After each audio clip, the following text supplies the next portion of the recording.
morning, or depending on when you're watching this, good afternoon, good evening, or good night. My name's Ross, and as always told, out of Voice of Radio. So today, we are continuing our look at the complete history of the Pokemon trading card game, and we're going to be taking a look at HeartGold SoulSilver Undaunted. Now, this was the third of 4 or 5, depending how you look at it, HeartGold SoulSilver sets. Probably 4 if we're being a little bit honest with ourselves. It was a small block, and by this stage we were very close to actually being over. And this was a fairly small set. We're talking like 90 cards. But there were a couple of cards in here that kind of changed the game ridiculously so. Now, it was released in Japan on the 11th of February 2010, and it was released in English on the 18th of August in 2010. And we do often see these sets have a little bit of a focus, and there was kind of a focus here on Umbreon and Espeon. There were regular cards, there were primes, they were in the theme deck, and they were on the pre-release sleeves, so I think it's fair to say at this stage that this was a kind of Umbreon and Espeon focus set. There was certainly some love going on for the Eeveelutions here, which was very, very cool. And while we're talking Eeveelutions, it is very much worth pointing out that the pre-release promo here was Leafeon. Remember, we talked about the Leafeon versus Metagross deck last week that was brought into Unleashed a little bit. That Leafeon ended up in here. And the pre-release sleeves, as I just mentioned, did feature Umbreon and Espeon. Why would they not? It was kind of the Umbreon and Espeon set. Now, this was another one of those sets that was a little bit bitty. I've already told you that Unleashed didn't really have much of a parallel over in Japan. They just brought a bunch of cards in from all over. And the weird thing with the Pokemon Primes, according to the lovely folks over at Bulbapedia, a great place to do some research, all of the primes that were in the Japanese equivalent, Reviving Legends, had already been released in Unleashed. So we needed to get some primes from somewhere. Now, the good news is we did talk about those Steelix and Tyranitar constructed decks last week, and we brought them in from there. So we ended up with the Sizzle Prime and the Houndoom Prime that came in both of those decks respectively.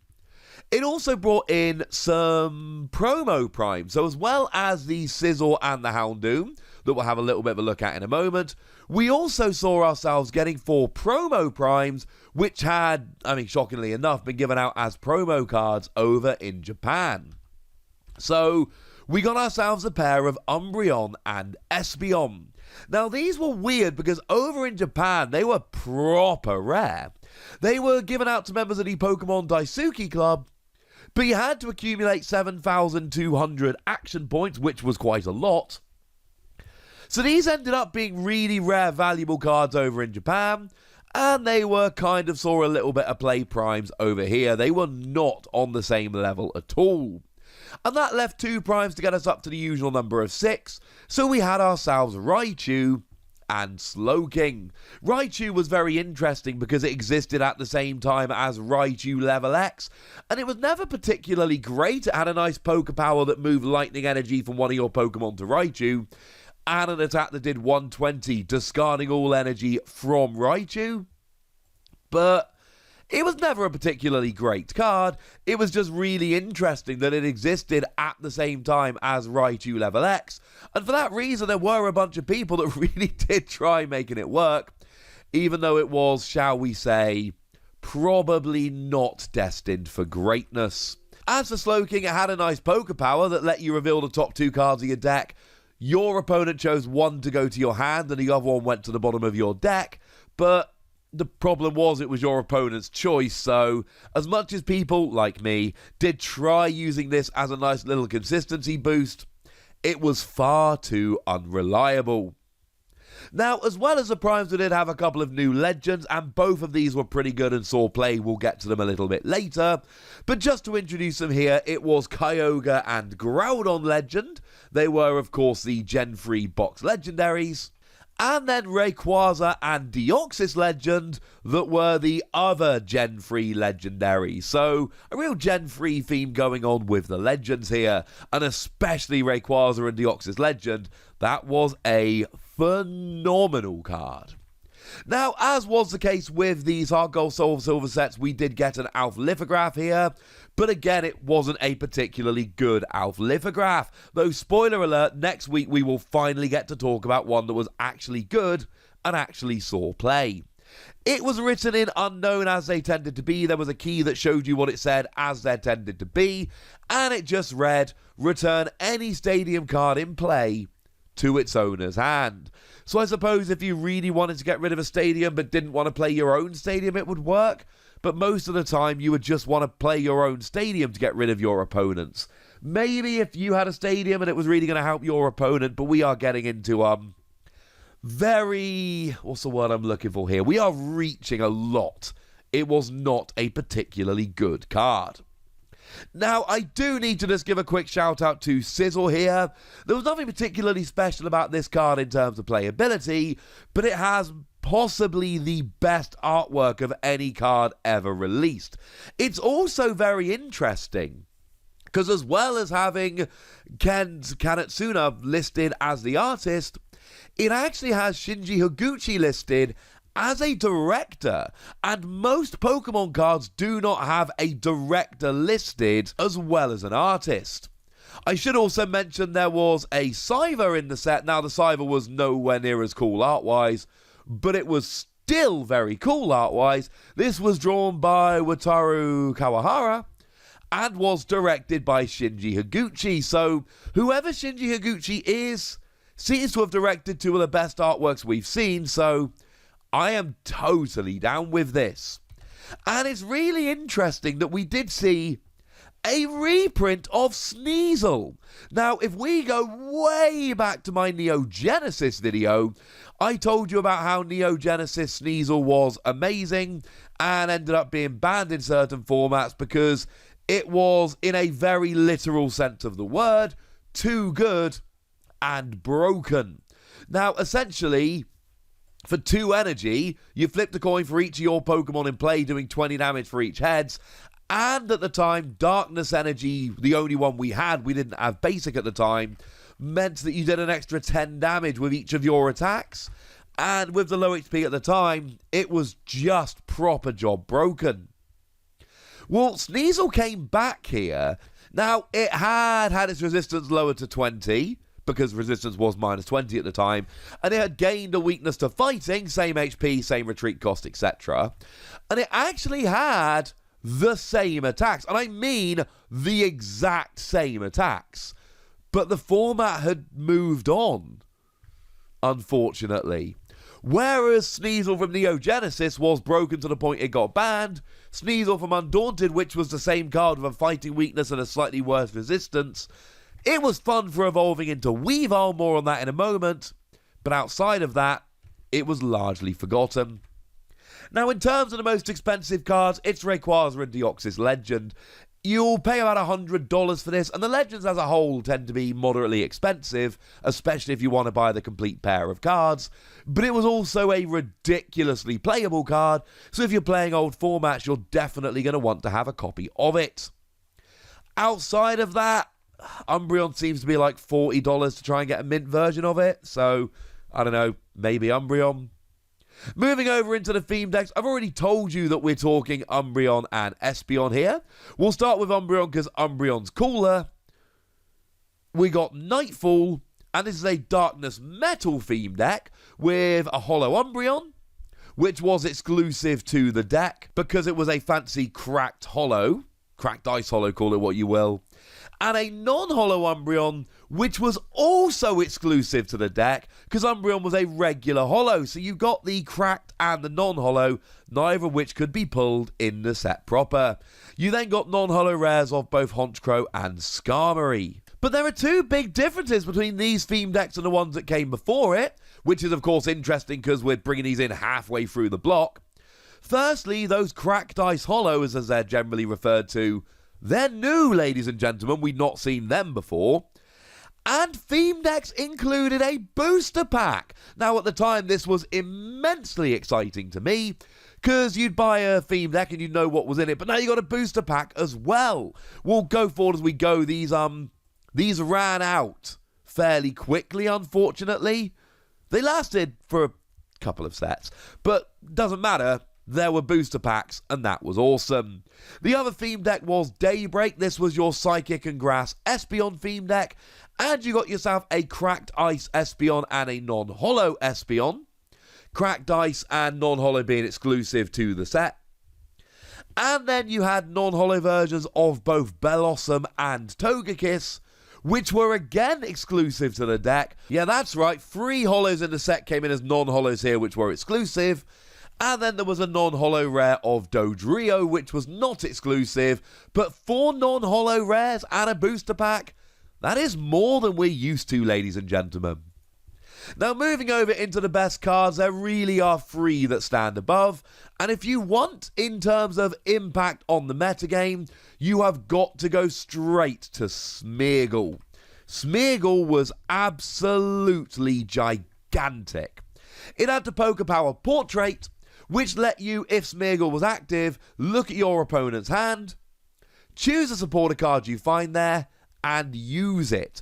And yes, it was far from perfect. When Black and White came out, we had Juniper, which made you discard your entire hand and draw 7 cards. There would be times this could backfire. But what it would generally do here, what it would usually end up doing, is it would give you 2, 3, 4 supporters during your turn. We would, a little bit down the line, get Sky Arrow Bridge, which was a stadium that reduced the retreat cost of basic Pokemon by 1, which meant that you could essentially just retreat cards like Smeargle for free, and with cards like Switch and all of that, you would use multiple Smeargle in one turn. It was not uncommon for people to use 3 or 4 supporters in a single turn, and completely turn the game around. When I played at Worlds in 2012, I was in the final round of the Last Chance qualifier in a very favourable matchup, and I drew so badly, I was just about to lose the game. And then I had one turn where I used free Smeargle and my supporter card for the turn, set up completely, and ended up winning and getting into Worlds. That was the kind of ridiculous play that you could pull off with Smeargle, and I apologise for the humble brag that it wasn't actually my intention, but clearly that's how it came out. The other big card here was Vileplume. Vileplume was a Stage 2 Pokemon that read, each player can't play any trainer cards from his or her hand. Though do remember back then trainer meant as item means now, so it was item lock, it didn't block everything. But this was huge. And of course I showed you previously that we had Spiritomb at the time, so the combo basically made itself. Spiritomb would sit in the active, blocking each player from playing trainer cards, and then the 0 cost Darkness Grace attack would evolve your Oddish and then your Gloom on the bench. So you would start the game with Spiritomb, use Spiritomb to evolve up into Vileplume guaranteed, and then Vileplume would be there, and you would have pretty reliable and consistent entire game item lock, which was ridiculous. It didn't have its best partner in this set. It would take a couple sets to get some really good partners, but Vileplume decks were around for the entire time this Vileplume was legal. Its impact on the format cannot be overstated. Now, the other card that really made a huge difference here is that Rayquaza and Deoxys Legend that I keep mentioning, but I don't tell you what it does. Well, for 4 energy, you did 150 damage, discarding all fire energy from Rayquaza Deoxys Legend. But you could have 3 fire and a lightning on there, and jumping ahead a couple of sets, we would get ourselves an Emboar, which would let you attach as much fire energy as you liked. So essentially, you would just attach 3 fire energy and a lightning, discard them all, and then lightning would be your attachment for the turn. Emboar would get the other 3 fire on there, and you'd be good to go, and you'd be hitting 150 every turn, which is good, but it gets better because of the Pokebody Space Virus. If your opponent's Pokemon is knocked out by damage from an attack of Rayquaza and Deoxys Legend, take 1 more prize card. Now, it's a legend, it gives up 2 prizes, Boo, Hiss, etc., but you'd be taking 2 prizes, or maybe more, if you were attacking a legend, and you would do huge damage, and especially when Emboar came out, yeah. David Cohen did win Worlds in 2011 with an M-board deck. Obviously, he played Rayquaza and Deoxys Legend. This was a phenomenal card. Now, the other card was Kyogre and Groudon Legend, a bit of a weirder, more awkward card. And the lovely Tamao Cameron, a very noted UK player, did take this to a big European tournament and have a very good start and just fall short of top cut, and we were all very sad. But it had two weird rogue decks you could make around it.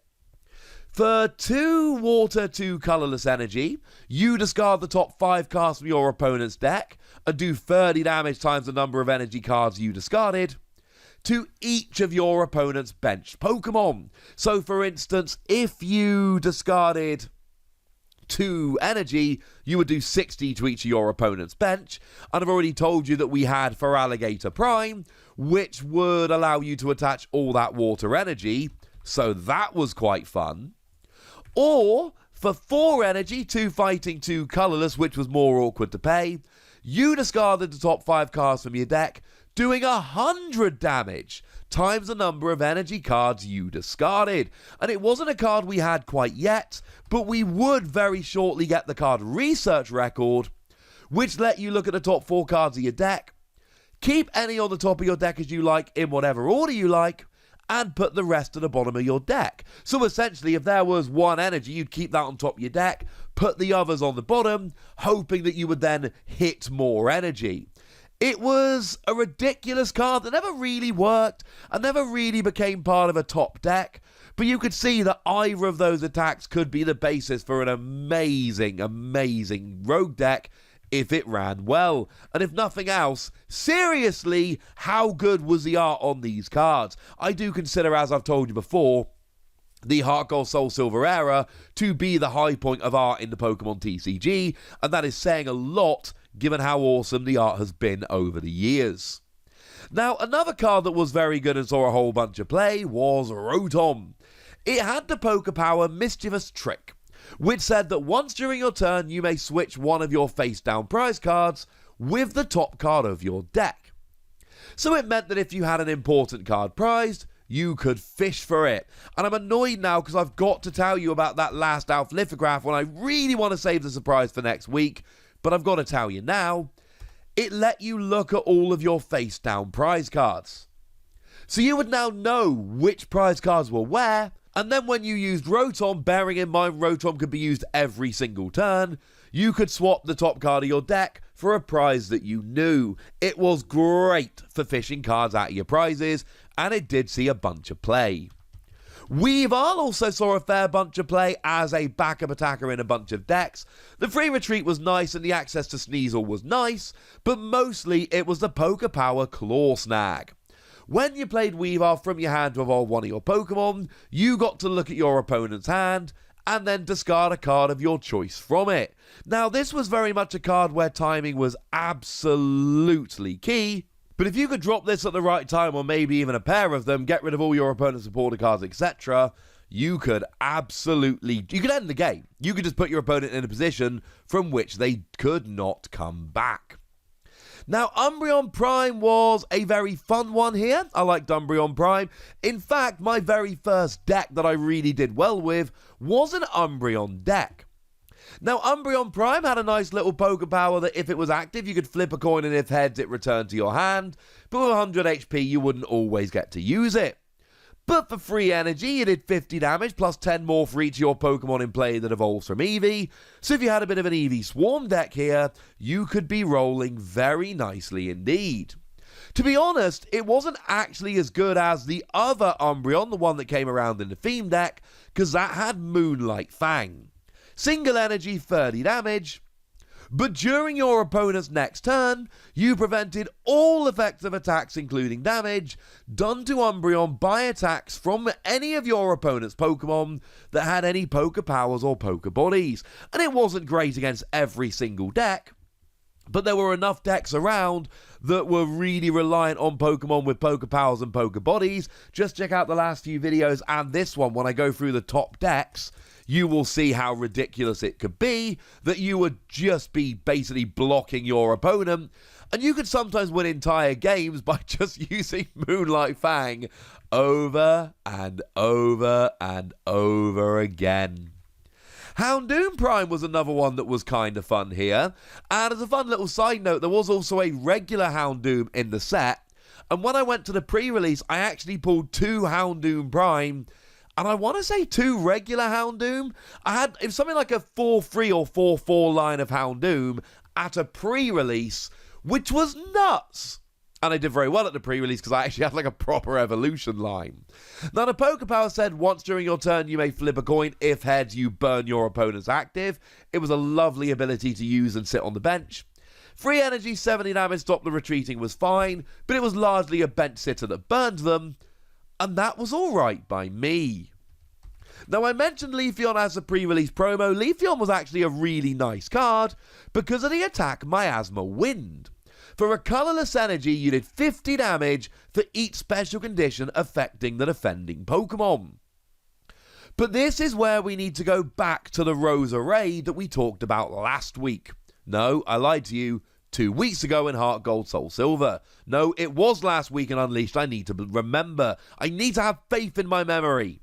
Now, this had the Poker Power energy signal. When you attached a grass energy, confusion to your opponent's active. When you attached a psychic energy, poison to your opponent's active. And I told you it didn't say basic, but I don't know if I was explicit enough last week, so let me say it explicitly now. Rainbow Energy did both. If you attached a Rainbow Energy to Rosa Raid, you would both confuse and poison your opponent's active Pokemon. Oh yeah, and then Leafeon would do 100 damage, which was kind of hilarious, and let's just say people really liked trying to play this deck for the fairly obvious reasons. And I do want to just give a little bit of a shout out to Slowpoke here. Now, obviously, the card itself was never going to be good enough because, you know, evolving basic. But for a single colourless energy, you got to look at the top 5 cards of your deck and bench as many basics as you find there. This was a really useful card if you were playing, you know, Slowbro or Slowking decks. Also, look at the Totodile and Pikachu playing around in the background. This is another one of those cards where the artwork is just over the top wonderful. Now, moving over into trainer cards here, there was one that was absolutely huge, and it was Sage's Training. Also, look at the Hoot Hoot. Sage's Training, you looked at the top 5 cards of your deck, 2 went into your hand, and the other 3 got discarded. Yes, there were plenty of games where this backfired massively. It was a very aggressive supporter, but there were going to be games where you would hit, you know, all 4 of your double colourless energy, and then you wouldn't be able to win the game, and that was really sad. There was also a weird thing where every single time you played Sage's Training, you would discard a Sage's Training. I don't know why, but it had a 100% hit rate. Every time you played Sage's Training, you were guaranteed to hit a second Sage's Training, which you would then discard because you didn't need it because you just played Sage's Training. It was weird, and I'm going to be honest with you, a little bit scary. But this was a very aggressive supporter that dug deep in your decks, which saw a lot of play in a lot of decks. Ruins of Alph was a particular favourite of mine, a stadium card that removed resistance, because when I played Donphan Prime, everybody thought they were super clever, because they would just play Crobat G. And Crobat G had 80 HP, but a resistance to Donphan, and I would use Expert Bout to be hitting 80 damage, but they would have a resistance to me. So I'd play Ruins of Alph, take away their resistance.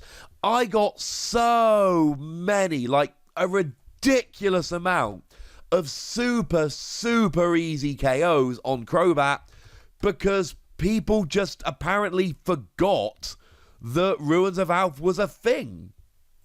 I got so many easy KOs on Crobat G with Ruins of Alph.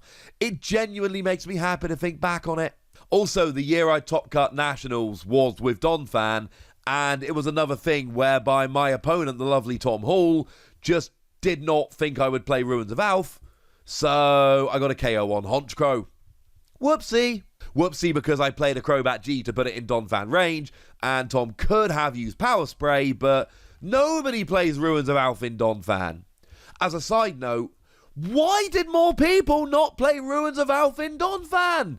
I got so many easy KOs with Ruins of Alph. Sorry, I'm doing that thing again where I'm turning it into a personal diary rather than a history video. Burns Tower was another fairly cool card. It let you flip a coin, it was a stadium, and if heads, you got to put a basic energy from your discard into your hand. Saw play in energy-hungry decks. Energy Exchanger was also a very, very cool card. Let you swap an energy card in your hand for an energy card in your deck. Really good for searching out, say, Rainbow Energy and Double Colorless, because it was really hard to search out special energy. It pretty much always has been. And it wasn't a great card, but we have to shout out Legend Box here. Because the Legends, you had to play both halves at once in order to actually play them, and it was super awkward. So what you would do is you play Legend Box, you looked at the top 10 cards of your deck, and if you had both halves of a Legend there, you could put those onto your bench, and any energy cards that you found in those 10 cards could be attached to them. It's a kind of card that on paper you look at it and go, that makes Legend cards broken, I assume Legend cards ruled the format because of it, and in reality you played the card and you would hit 6 energy in one half of the Legend, or both halves of the Legend with no energy. It never seemed to work, as fun as it could have been. Now, in terms of decks, we had some really good cards in this set, but decks were not everywhere. Leafeon Roserade, I've already kind of mentioned, was very, very cool. It was a bit of a budget deck, it was a bit of a low energy deck, but it was one that a bunch of people did play, and was very, very cool. And it is worth noting that Houndoom Prime was very cool in this deck as well, because remember that Roserade would poison and confuse, and Houndoom would burn, meaning that Leafeon would do 150 damage for a single energy. Bearing in mind, of course, that Energy Exchanger was key here, because of the whole needing to get your rainbow. But then it turned kind of awkward because you need your energy on Leafeon, but you also need to attach energy to Roserade, and if Leafeon gets KO'd, you need the energy on Leafeon, blah, blah, blah. Well, actually, we use Celebi Prime. I know Celebi Prime's not out yet, shh. But Celebi was a very cool card that just let you attach an extra grass energy from your hand to one of your Pokemon if it was active. So you would use Celebi to attach to Leafeon, and then the rainbow would go on to Roserade. It wasn't this deck that won everything, but it was a very, very cool rogue deck that did see a bunch of play as we went along. And then I've got to give a shout out to Typhlosion Rayquaza Deoxys Legend, and shout out to the lovely Jason Klaczynski. His blog is where I reminded myself about this deck. Now, I remember this as a deck that people tried to use and it never ended up being good enough. Typhlosion Prime let you attach a fire energy from your discard to one of your Pokemon, which was cool. Then you put a damage counter on that Pokemon, and then of course Rayquaza Deoxys Legend would do 150 damage while taking an extra prize. RDL always ended up being better in Emboar decks, but people did try and play it with Typhlosion, and I'm sure it won a few little tournaments here and there, so it at least deserves a mention. So there we go, ladies and gentlemen. At the time, this was seen as a fairly uninspiring set, and it's not remembered as one of the best sets in the game, but it gave us Smeargle, Vileplume, and RDL. If nothing else, those 3 cards massively changed the game, and, you know, it gave us a beautiful Arita Umbreon, which gave me my first deck. So, for me, I love this set. I remember my Umbreon deck, I remember Ruins of Alph in my Donphan deck. There were many cards here that I loved. And, of course, that Scissor Art. What more do you need?